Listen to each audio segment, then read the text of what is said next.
Now at 6 and streaming on crossroadstoday.com, a ceremony at Victoria's De Leon Plaza brings the community together to honor local officers lost in the line of duty. A new facility under construction in Victoria could soon change the landscape of addiction treatment for the entire region if it can clear one big funding hurdle. Plus, Supreme Court justices debate whether a president can revoke birthright citizenship, a decision that could reshape the meaning of the Constitution for millions of people. And the hot weather continues. We're talking about heat advisories for tomorrow and into the weekend. We'll have all that coming up in a moment. The 3 Yoakum stars signed to the next level yesterday. We'll reveal who these 3 are later on in sports. You're watching 25 News Now at 6. Good evening and thank you for joining us. I'm Shawna Currie. And I'm Brubaker. 2 11-year-old students are facing charges after a weapon scare at Cade Middle School in Victoria. Just before noon today, school staff alerted the sheriff's office about a possible weapon on campus. Deputies say the girls had made comments suggesting one of them had a weapon in her backpack. A full search turned up nothing, no weapons, no injuries, but both students were taken into custody and charged with making a false report to trigger an emergency response. They were taken to the Victoria County Juvenile Detention Center. A solemn tribute this morning at Victoria's De Leon Plaza as law enforcement, city leaders, and the community gathered to honor those lost in the line of duty. Mayor Dwayne Crocker and County Judge Ben Zeller shared emotional remarks reflecting on the courage and sacrifice of local officers. Then, in a powerful moment, names of the fallen were read aloud by members of the Victoria Police Department and the Victoria County Sheriff's Office, a moving reminder of the risk they take to keep us safe. Billy T. Catan Recovery Outreach is expanding its services to offer more local treatment options for substance abuse disorders. 25 News Now reporter Ray Mosley spoke with Chief Executive Officer Daniel Barrientos to learn more about it. Ray? Yes, Donna and Sean, Billy T. Catan is in phase 1 of the construction of Hope Ranch, which will provide a much-needed resource for Victoria and surrounding counties. The Billy T. Catan Recovery Outreach Center started construction on Hope Ranch in February of this year. When open, it'll be the only inpatient facility in the area to treat those with alcohol disorder, substance abuse, or a co-occurring issue. Typical treatment will be 30 to 45 days for each patient. It's a big addition to our community. It'll help people who are indigent that sometimes are not unable to find treatment because of the cost of treatment. The organization's leadership is hoping to get a grant of $1 million that will help provide the supports needed. The catch? They need to raise $2.7 million on their own to qualify. Having Hope Ranch here in Victoria is not only going to serve our county, but it'll also serve all the surrounding counties that are rural in our area. The funding will provide living quarters for those in need of additional treatment, along with supportive services, such as mothers being able to have their children with them while receiving intensive treatment. It's really important that we have these types of services because they're life-saving services. People who are suffering with addiction need help, and so to be able to have that in Victoria is a big step in the right direction. Hope Ranch is scheduled to open its doors in April of next year. Shawna, Dawn, back to you.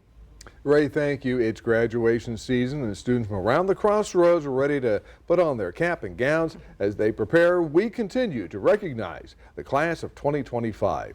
Today we congratulate Bella from Victoria West High School. The message says, "Congratulations, Bells. I'm so proud of you and all of your accomplishments. May God continue to bless you now and in the future. Love you always, Mom." Congratulations to Jillian. The message says Jillian is graduating from the University of Texas Medical Branch as an honors graduate. Congratulations to Lillian from Victoria East High School. The message says congratulations on all your accomplishments. So proud of you and cannot wait to see all your achievements in college following your music production arts career.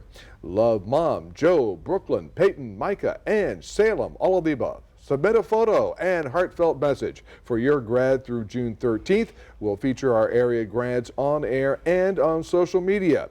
Come to our contest page at crossroadstoday.com. Click the Entertainment tab, then select Contest. to submit and show your pride. It was another scorcher out there, but I must say, if not for the wind, we're talking super scorcher. Would have been miserable, yeah. So let's go to Chief Meteorologist Mac Perez to see if there is any relief coming up in sight. Mac? The answer simply is no. In fact, we're switching into a very summer-like weather pattern right here, right now. And it's going to be like this for quite some time. We'll be talking about your temperatures, and we'll be talking also about any chance for any rain anywhere around the area. All that coming up in just a few minutes, so stay tuned. We'll be right back. Mac, thank you. Senator John Cornyn's re-election campaign is launching a digital attack on Texas Attorney General Ken Paxton. That's going to be his primary opponent next year. The campaign unveiled a website called crookedken.com, accusing Paxton of approving $7.1 million in grants to progressive organizations. Here's our viewer poll tonight. Do you think Attorney General Paxton should be held accountable for approving these grants? Yes, he should be held accountable, or no, the grants were appropriate. 76% of our voters say yes, Paxton should be held accountable for approving those grants. We thank you for voting, and to take part in our viewer poll, visit our website at crossroadstoday.com. A monumental case before the Supreme Court today, marking the first time the justices are publicly considering an appeal directly from President Trump in his second term. It's a big deal. We're talking about the huge impact of U.S. citizenship and whether a single federal judge should have the power to block a president's policy across the entire country.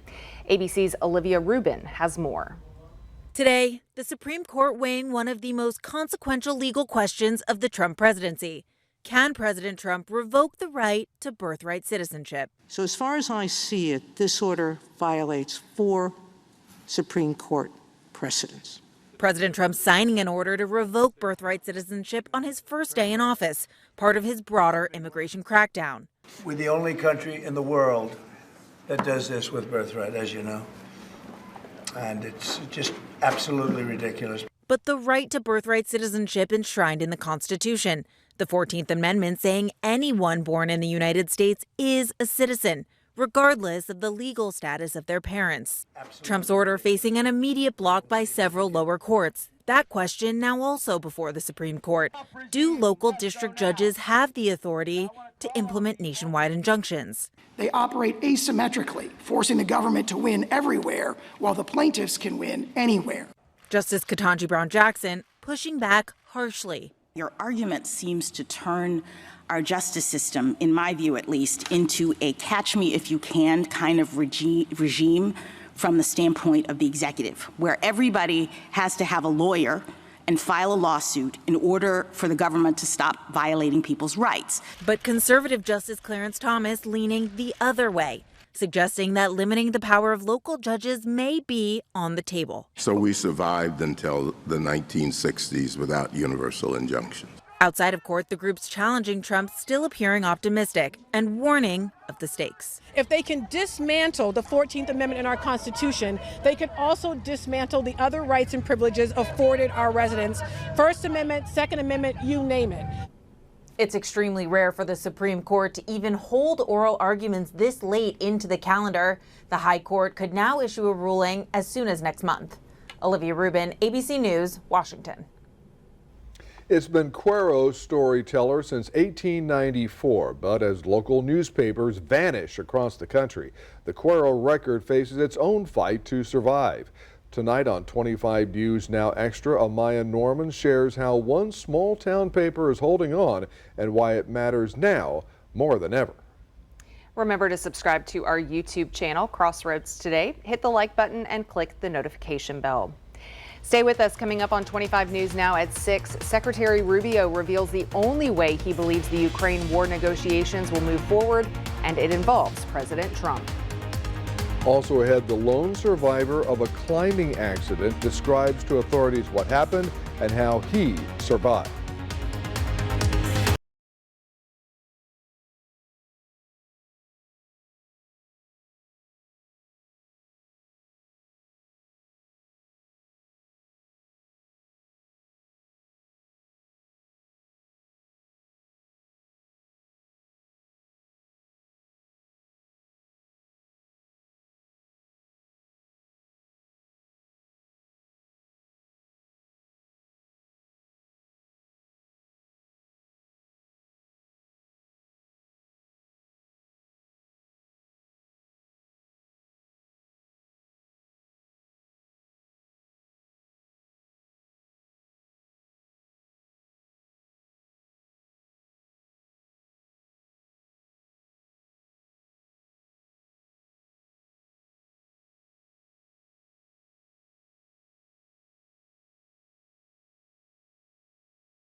While the U.S. is set to meet separately with Ukraine and Russian delegations in Turkey on Friday, a lot of uncertainty still surrounds the scheduled peace talks. Julia Benbrook has more on the recent back and forth and what President Trump is now saying about the proposed talks.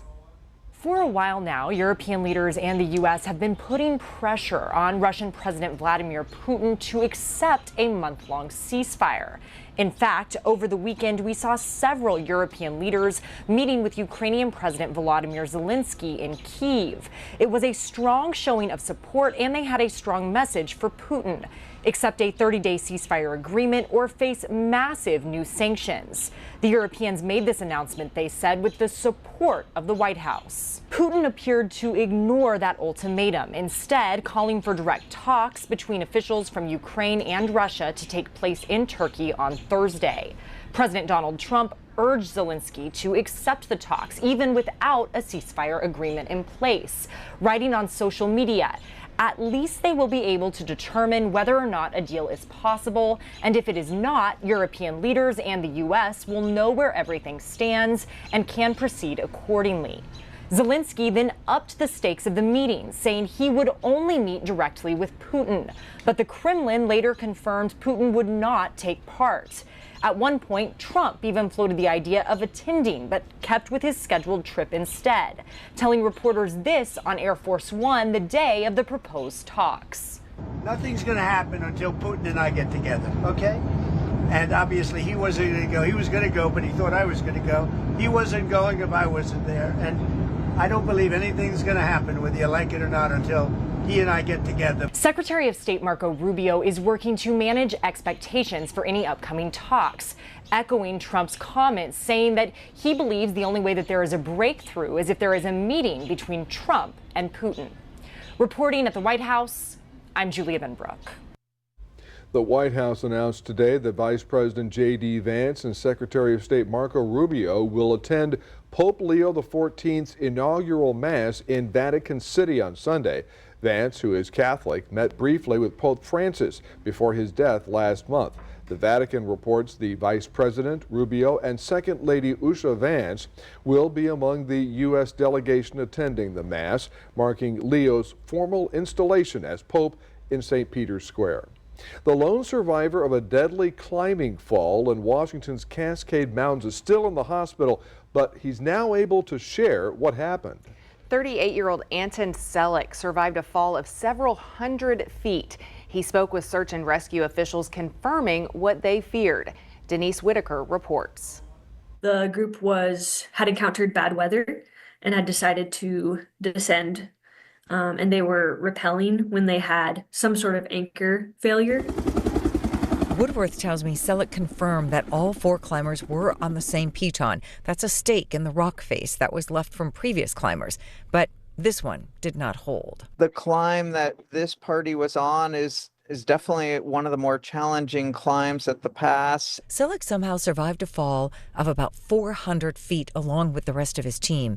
He told Woodworth he lost consciousness, and when he came to hours later, he detangled himself from ropes and climbing equipment. She tells me he then descended about 1,000 feet elevation, hiking about 3/4 of a mile to his car. He then drove more than 40 miles to New Halem, where he found a payphone. This process took about 8 hours. So on these kind of climbs, conditions are everything. The highway to reach the trailhead only just opened April 22nd.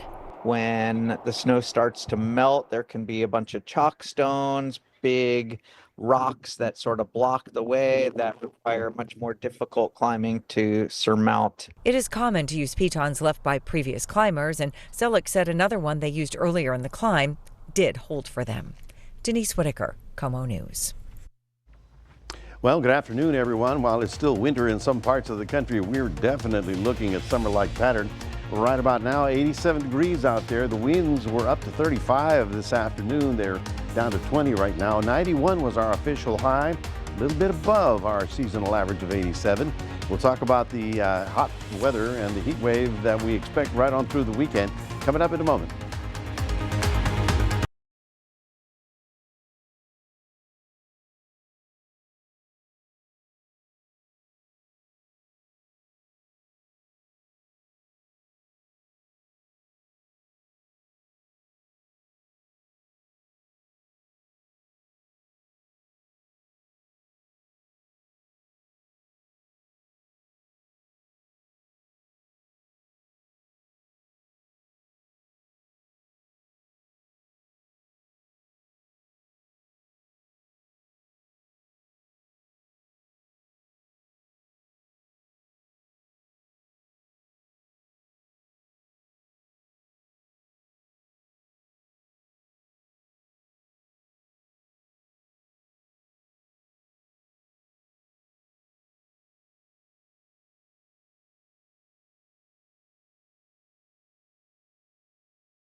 Well, good afternoon, everybody. A few clouds out there, but basically sunny, warm, and humid. The wind very much helped with the amount of humidity that we're now beginning to pick up. So there's not a whole lot of change. The only thing that we have in Texas right now is this big stream of subtropical moisture coming up from the Pacific. It's just enough to get a few showers going up in the Dallas area, but we are not invited to any of that.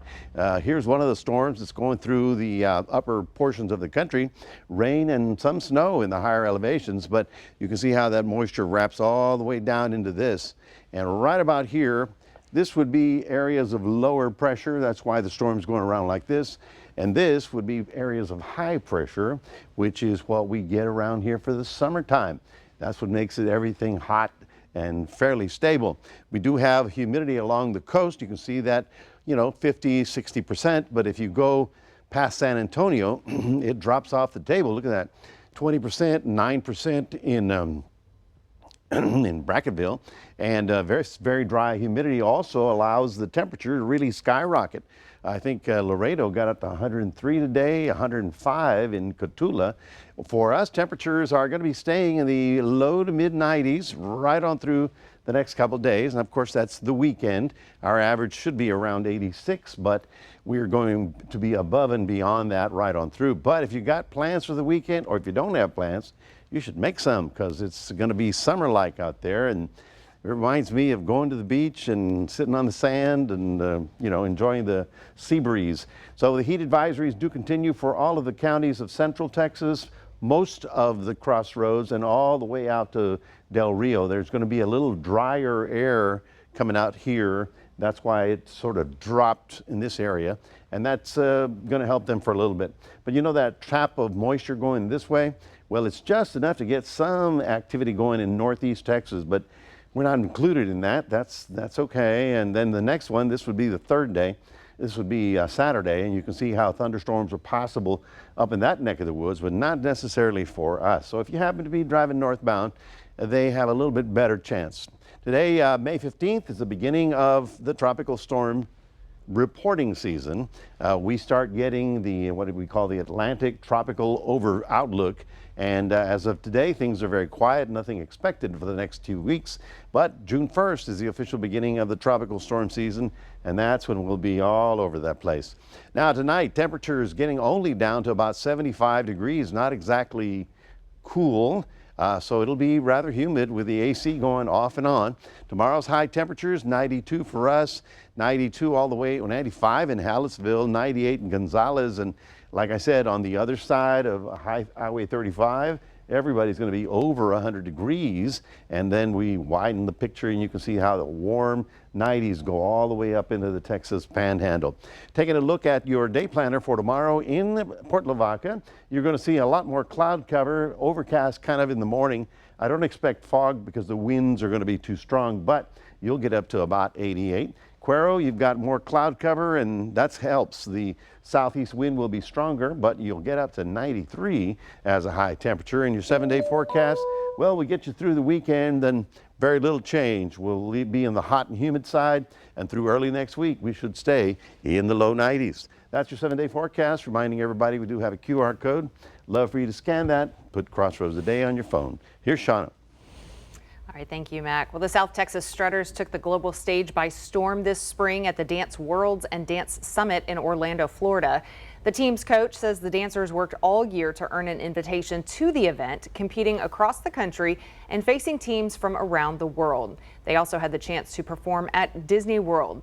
Congratulations to the Strutters, and enjoy a short break before you start gearing up for the next season. Way to go, girls. Yeah, absolutely. And it's definitely a sport having a dancer myself. Absolutely. So. Oh, totally. Yes. All right, now we send it over to Max Williams for Athlete of the Week. Yes, now just a hint for our Athlete of the Week tonight. It's located right here in Victoria. So which Victoria school I mention here in a few moments, find out in just a couple minutes here in Sports.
All right, Carl, so in a matter of moments, I'm going to tell you all today's state tennis results from earlier this morning there in San Antonio. But before we get there, we're going to stay in the spirit of tennis. We're going to hand our Athlete of the Week to Victoria West tennis player McKenna Spencer. So here's more for our Athlete of the Week.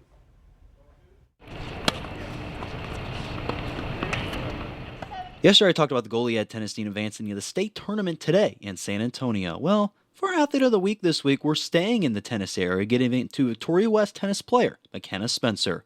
Spencer was with West and they were district champions and made her way to the regional tennis meet there in girls singles competition, where she did lose to the number 2 ranked player in her draw. Despite the tough loss in regionals, though, McKenna feels proud of her performance and being there with her teammates. I was so proud to be there with more teammates this year, and just everybody there was amazing. Everybody played so good, and just the environment there was just so welcoming. Now, even though McKenna has excelled in singles competition throughout her 4 years, she also enjoys playing doubles as well. She told me the difference between both styles. I'd say doubles is a lot more fun, but I do love singles a lot. I used to not. I used to hate it. But it has grown on me, and I really just being able to be by myself and think and just to talk to myself during the matches and just take it one step at a time. Spencer advanced to regionals in girls doubles competition during her sophomore year and then in mixed doubles in her junior year with her partner Anthony Garcia. Even with her success in doubles, head West tennis coach Crystal Blazak wanted to challenge McKenna going into her senior year. I did that, but I also look at when we transition into the spring season, I try to look at how I can get the most kids out and advance them from district. And so I think the best option and the best route this year was for her to go singles and then some of my other players to go doubles. Now, McKenna's tennis journey won't stop here in high school, as she will be playing at the collegiate level at Maryville College in Tennessee next year. Can't wait to see what she does at the next level, and congrats for being this week's Athlete of the Week. All right, now from our Athlete of the Week today, state tennis tournament action. Again, we're going to have 3 teams competing that were there today in Shiner, Yoakum, and Goliad. Fortunately, though, everyone there for those teams were eliminated, with Shiner's Jennifer Ariano losing in 3 sets to Grover's Carter Holloway. Then for Goliad, we kind of mentioned them yesterday. Madison Williams lost in 2 sets, 6-piece there and 6-0 there in the second set to Wall High School's Amelia Taylor. And then in mixed doubles, Carolyn Youngblood and Colin Fisher, they lost 6-1, and then a tough second set, 7-5. And then finally, Yoakum had only 1 participant, Isaac Martinez. He lost in 2 sets as well. So even with everyone still not getting past the first round, congrats to all of them for getting this far all the way to the state tournament. Now, from the tennis area to this week's fishing report, where we're heading out, see how the waters are. And if you're going to go out fishing this weekend, I would highly suggest have that water and maybe a bucket hat with you, because it will be hot, and especially around Coletto Creek. The water up there in temperature as well, 82 degrees. It's still good right now, according to signs. Bass continue to be good around that 1 to 7 feet of water. Again, you can still use those crawl worms like we mentioned the past couple weeks out there around Coletto Creek. Then around Port O'Connor, the water's good at 78 degrees, so still a little bit warm because of the weather. Again, few catches of large sheep shed have been kind of sighted around Port O'Connor, and also oversized trout can be caught on shrimp there around the washouts area. Then finally, around Rockport, the water is good at 76 degrees. Trout are again great again on live shrimp, and also again crocker as well in the flats along those channel areas as well around Rockport if you want to go out towards the Corpus area this weekend. And then finally tonight, Yoakum High School had 3 top athletes signed to the next level. At first, their past Yoakum quarterback in this year, and Trey Cuellar, he signed to go to Southeastern Oklahoma State University there for football. Then basketball star Gage Harrison is going to go to Coastal Bend College out there in Beeville. And then Braden Niebauer is heading to Victoria College right here close to town for track there in that one. So congrats to all these athletes committing and signing their letter of intents to the next level. And that's going to do it here in sports. Don and Shawna, back to you.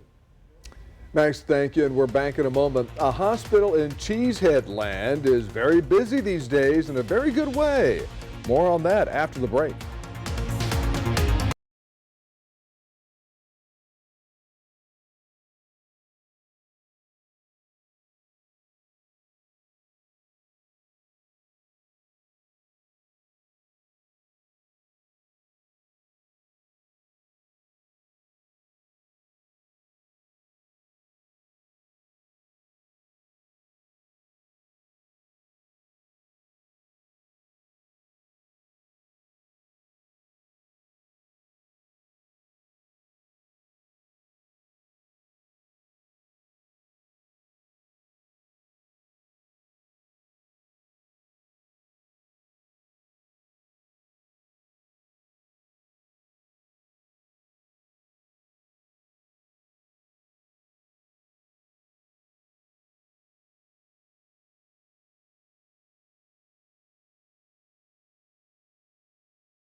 Finally tonight, baby boom.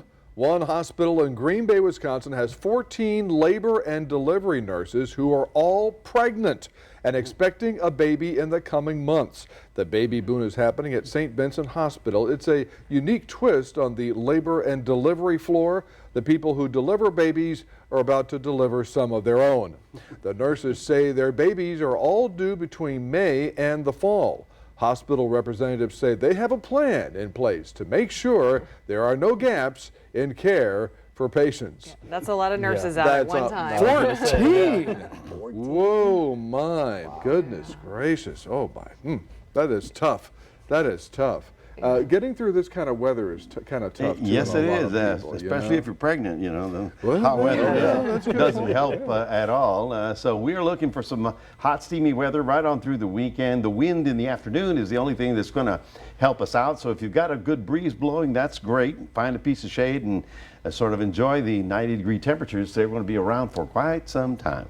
I guess with all this breeze, you don't have much of a heat index, even though you do have the heat. We do have a heat index, but it's not above the 105. That's the point where it gets very oppressive. And so, you know, we didn't really put that number in there, but you'll be wearing the air over the weekend, you know, as we like to say.